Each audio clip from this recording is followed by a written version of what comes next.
이게 정말 중요한 건데 네. 제가 지금까지 얘기한 거 정말 쉽고 간단한 거잖아요. 네. 제가 100명한테 하라고 그러면은 네. 5명도 안 해요. 사람들은 이 작은 변화에 대해서 굉장히 그 약간 과소평가하고 별거 아니라고 생각하는데 하루에 0.1%만 변하잖아요. 네. 그럼 1년이면 36.5%예요. 다시 태어나는 거예요. 오늘 너무 힘들다. 네. 뭐 오늘 잠도 잘 안 올 것 같다. 화가 나서. 네. 그런 날은 롯데 자이언츠 야구 봅니다.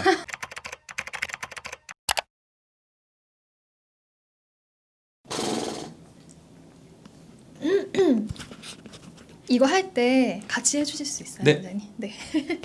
그럼 시작하겠습니다. 네, 시작. 안녕하세요. 안녕하세요. 네, 오늘은 연세보험 정신 죄송합니다. 네. 정신과라고 하죠. 정신과라고 그냥 할까요? 네, 왜냐면은 네. 정신건강의학과도 발음이 되게 어려워요. 그쵸. 네, 영세봉 정신과로 하셔도 돼요. 네. 네.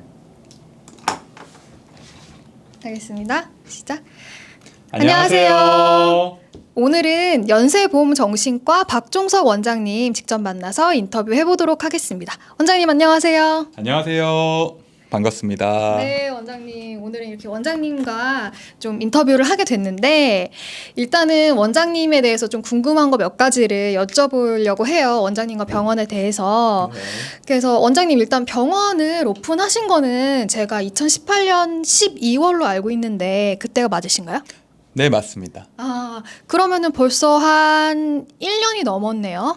한 1년 6개월에서 7개월 정도 네. 된 것 같습니다. 아, 그러면은 그 전까지는 혹시 어떤 일을 하셨나요? 그 전에는요, 뭐 페이닥터도 하고 대학병원에서 펠로우도 하고 이것저것 많은 일을 해봤던 것 같아요. 뭐 지방에서도 일을 해봤고요, 뭐 그 보건복지 쪽에서도 일을 하고 굉장히 좀 다양한 그 포지션에 있었던 것 같습니다. 근데 이렇게 혼자만의 병원을 차리신 이유가 이렇게 개원을 결심하게 되신 이유가 무엇인지 좀 궁금합니다. 제가 큰 병원에 있을 때는요, 네. 하루에 환자가 너무 많은 거예요. 막 50명, 60명 오다 보니까 정신과인데도 불구하고 면담을 10분 이상 할 수가 없는 거예요. 제가 서울대학병원 임상교수로 있었을 때는 진짜 환자가 너무 많아서 네. 뒤에 대기하시는 분들 때문에 네. 얘기를 듣고 싶어도 정말 끼케야 한 10분 정도도 못했어요. 그러니까 환자분들의 만족도도 떨어지고 저도 정신과 의사로서 네. 충분히 얘기를 들어드리고 싶은데 거의 약만 처방하는 어떤 습관이 되다 보니까 제가 환자를 좀 적게 보더라도 충분히 제가 환자를 예약해서 조절해 가면서 네. 이분들의 얘기를 좀 깊게 길게 들어보고 싶다 이런 네. 생각에 개원을 하게 된 것 같습니다. 근데 대부분 개원하신 분들 말씀이 비슷하시긴 한 것 같아요. 큰 병원에 있을 때는 환자를 좀 이렇게 밀접하게 케어하지 못한다는 느낌이 많이 네, 드셨다고 맞아요. 하더라고요. 맞아요. 그렇죠, 그렇죠. 네. 그리고 원장님 이제 구로 쪽에 개원을 하셨는데 혹시 이 지역을 선택하게 되신 이유도 있으신가요? 사실 우선은 제가 직장인들 좀 젊으신 분들 어떤 우울증이나 어떤 직장인 번아웃에 관심이 되게 많았어요. 스트레스 장애. 그래서 네. 사실 어떻게 보면 우리나라 사람들 전부 다 직장에 다니고 있고 거기에 대해서 어떻게 보면 너무 힘들잖아요. 출퇴근하고 월요병에 힘들죠. 네. 번아웃에 저도 직장인이고 네. 그래서 이런 마음을 제일 잘 이해할 수 있으려면 어디 가야 될까? 그래서 우리나라에서 직장인 오피스가 제일 많은 데가 어딜까? 그래서 몇 군데를 생각해 보다가 네. 상대적으로 구로 쪽에는 그 병원이 정신과 개원을 많이 안 하셨다는 생각이 들어서 제가 여기서 좀 전문적으로 배워보고 또 네. 환자분들한테 돌려드릴 게 있다는 생각에 네. 하게 됐습니다. 근데 확실히 이렇게 여러 지역에 정신과가 생기는 게 좋은 것 같아요. 왜냐면은 환자들 이렇게 찾아볼 때 어쨌든 내 주변에 있는 데부터 그쵸. 찾아보게 되잖아요. 좀 아무래도 몰리게 되잖아요. 네. 광화문이나 강남역에 너무 많이 몰리다 보니까 맞아요. 특히 서울 서남부 쪽에서는 좋은 정신과를 찾기가 쉽질 않았어요. 그래서 제가 좀 약간 그 직장인들에게 좀 타겟으로 한 좀 맞춤으로 한 어떤 상담을 드릴 수 있으면 좋지 않을까 네. 하게 돼서 개원하게 됐습니다. 그러면 실제로 직장인분들이 많이 오시는지 좀 여성분들이 많이 오시나요? 좀 어떻게 되나요? 저희 병원 같은 우선 정신과 자체가 여자분들이 더 많이 오시는 과긴 해요. 근데 저희 병원 같은 경우는 네. 주로 직장인들이 거의 80% 이상이고요. 80% 넘는 것 같아요. 거의 90% 가깝게 직장인이시고 남녀 비율로 봤을 때도 8대 1로 여자분들이 좀 많습니다. 여자분들이 많이 좀 찾아주시는구나. 네. 그러면 원장님 일단 좀 병원 이름이 연세봄 정신과인데 네네네. 일단 연세는 원장님이 이제 거기서 네네네. 공부를 하셨던 것 같고요. 그리고 봄이라는 단어를 쓰신 거는 또 왜 그랬는지 좀 궁금했습니다. 그 제가 사계절 중에 봄을 제일 좋아해요. 왜냐면은 네. 그 봄이 제일 긍정적이고 네. 약간 희망을 주고 네. 그리고 봄, 여름, 가을, 겨울 그리고 다시 봄이 온다. 네. 아무리 내가 힘들고 우울해도 네. 다시 내가 좋아지는 때가 올 것이다. 네. 사람들이 봄이 되면 다 약간 기운이 희망차져요. 나고 그쵸? 네. 업되고 네. 다시 뭔가 해볼 수 있을 것 같고 새 학기 뭐 새로운 도전, 새로운 직장 이런 게 있어서 네. 어떻게 보면 저는 계절 중에 3월을 제일 좋아하거든요. 아, 혹시 생일은 언제세요? 생일은 10월이에요. 10월이요. 관계없어요. 생일은 가을입니다. 네. 저는 개인적으로 제 생일이 3월에 있어서 아, 3월에 있고 또 봄만 되면은 이제 파릇파릇한 이 그쵸. 잎사귀들이 올라오니까 새싹 이런 거. 예, 네. 그런 의미를 담아서 또 네. 이렇게 봄을 넣으셨구나.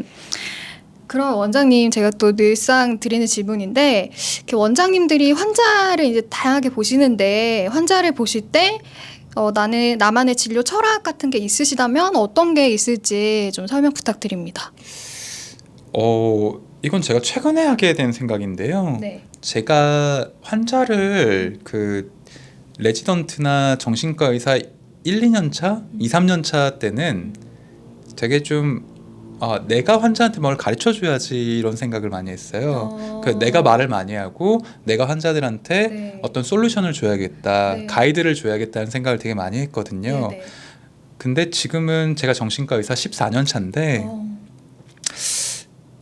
제가 거의 말을 많이 안 하게 되는 것 같아요. 주로 거의 듣게 되고 네. 그리고 환자가 얘기하는 거에서 환자 스스로 알고 있는 답을 그 리마인드 시키게 본인이 이미 스스로 알고 있는 거를 저는 깨달을 수 있게 어떻게 보면 약간 도와주는 역할만 하면 충분한 게 아닌가 그렇게 생각을 했어요. 네. 그래서 네. 제 진료 철학은 어떤 상황이든지 네. 환자가 옳다. 요즘은 이게 제 철학이 된 것 같아요. 그럼 실제로 이제 환자 얘기를 많이 듣다 보면은 네. 그걸로 인해서 또 이렇게 좀 분석도 되고 그러실 부분이 있으시겠죠? 그 사실 네. 좋은 리스닝이 사실 상담의 모든 것인 것 같아요. 제가 사실 모든 상황에 대해서 모든 다 솔루션을 만점짜리를 줄 수는 없어요. 그렇죠. 그런 사람도 없고요.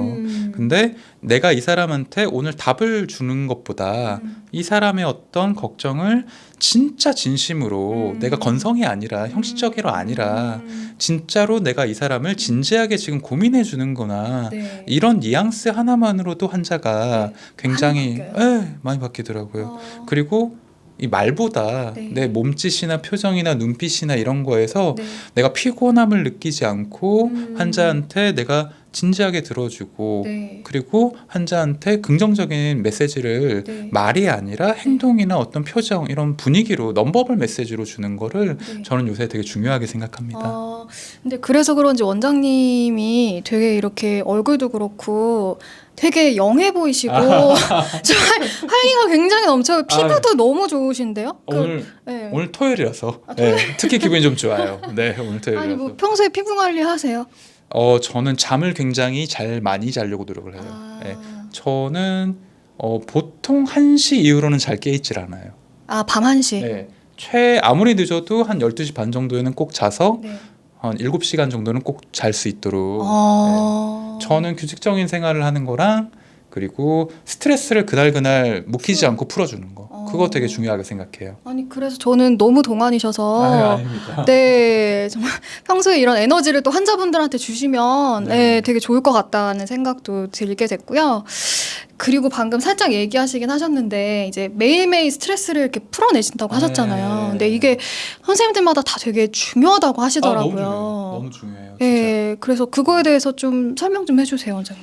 사실 이건 자기만의 스트레스 그거 해소법을 찾는 게 굉장히 중요한데요. 네. 그리고 그날을 넘기면 안 돼요. 그래서 이게 사실 되게 추상적이에요. 내 스트레스를 어떻게 푸냐. 어떤 사람은 술 먹고 풀고 어떤 사람들은 막 그렇게 한번 지르고 이렇게 풀기도 하는데 저 같은 경우는 환자분들에 추천하는 게 네. 그날의 스트레스를 풀기 위해서 뭐 어떤 분은 넷플릭스를 보는 경우도 있을 거고요. 네. 일기를 써서 약간 자기 하고 싶은 말을 다 쏟아내고 풀어보는 사람도 있을 거고. 그래서 저는 스스로 녹음하는 것도 되게 추천을 해요. 뭐를 녹음하죠? 자기 목소리를 녹음하는 거죠. 어. 음성 일기를 쓰는 거죠. 아. 실제 일기는 많이 쓰는데요. 네. 일기를 쓰는 것만으로는 이게 약간 간접적이에요. 아. 내가 소리 내서 내 기분을, 감정을 만화해보고 네. 그걸 녹음했다가 자기가 자기 전에 다시 한번 들어보면은 네. 자기 감정에 대해서 이걸 청각적으로 이해할 수 있게 되고 네. 내가 그때 이렇게 목소리가 떨렸구나, 겁이 났었구나, 화가 나 있었구나, 이거를 내가 내 목소리를 내가 다시 녹음해서 들려보는 걸 오늘 하면은 네. 내 감정에 대해서 딱 갈무리가 돼요. 그게 전 되게 좋은 팁이라고 생각합니다. 아 정말요? 네. 근데 진짜 일기를 쓰는 게 중요하다고 생각했는데 막상 이렇게 쓰면 좀 귀찮잖아요. 잘 안 하게 돼요. 네, 안 하게 되고. 그래서 네, 근데 이렇게 음성으로 하면은 또 편하니까 네, 네. 네, 하게 되는데. 되게 그렇게 막 형식도 중요하지 않아요. 그래서 막 자기가 자기한테 녹음할 때는 진짜 진심으로 약간 뭐 반말해도 되고 욕해도 되고 다 할 수 있잖아요. 네.